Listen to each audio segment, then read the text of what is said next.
John McCain has come to St. Paul to take charge of the convention that will formally nominate him for the presidency of the United States tonight. McCain landed here just before lunchtime, greeted at the airport by his wife and 7 children and by his running mate, Governor Sarah Palin of Alaska, along with her husband and children. This afternoon, I sat down with the Arizona senator and we talked about the swirl of controversy that surrounds her. Controversy regarding her experience or lack of same. Senator, since I've been following politics, every single presidential nominee has said that the first quality they look for in a vice presidential pick is the capability and the readiness to take over as president. Can you look the country straight in the eye and say Sarah Palin has the qualities and has enough experience to be commander-in-chief?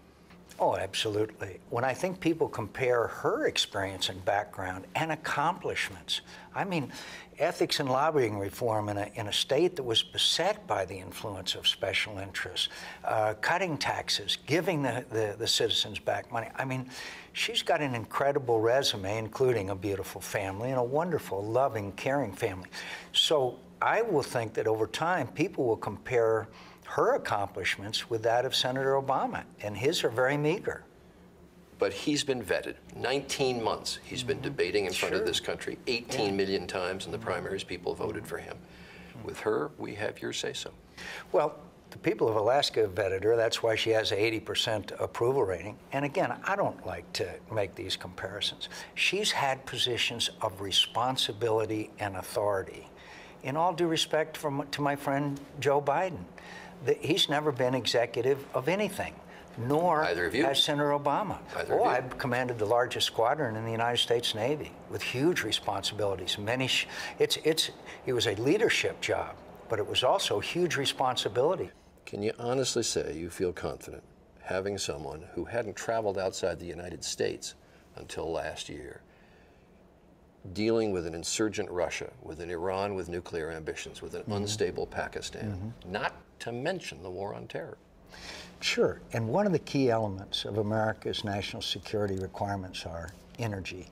She understands the energy issues better than anybody I know in Washington, D.C., and she understands that Alaska's right next to Russia.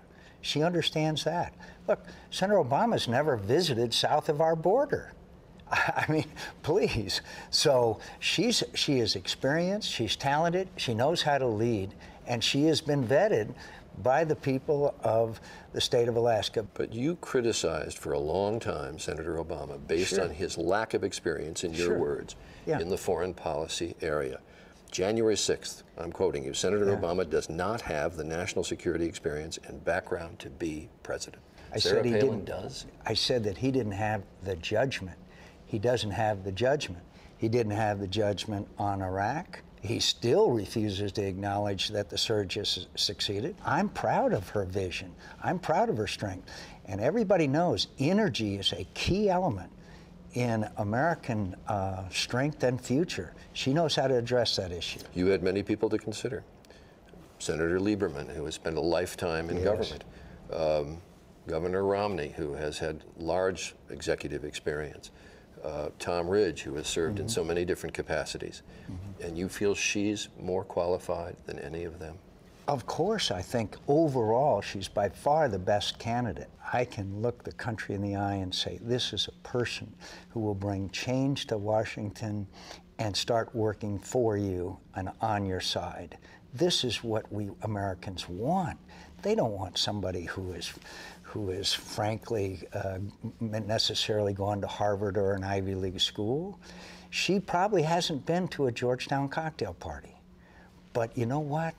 She represents everything we want to see in government in America: change and reform and ethics and taking on the special interests. That's what people want today. That's what she has to offer. Tonight's performance, I think, will convince a lot of Americans, and a lot of this other stuff's going to go away immediately.